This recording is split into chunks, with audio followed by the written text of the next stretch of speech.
قبل از اینکه من بیام تو این جلسه درد دل یک جوان فرامرزی که پیام فرستاده بود من گوش دادم، با گریه وارد اینجا شدم.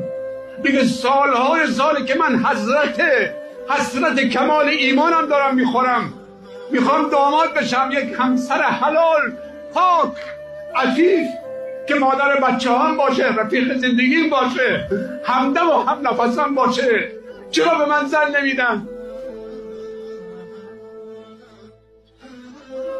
من زن میخوام دیگه.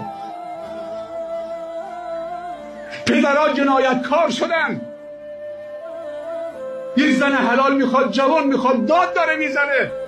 بابا من زن میخوام. رحم بکنیم، شرطشون رو نذاریم برای دخترامون و پسرامون.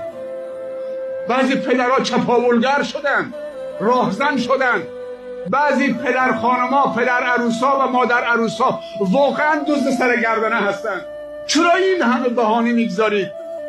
این همه شرط و شروطی که ما انزل الله بها من سلطان خدا نازل نکرده،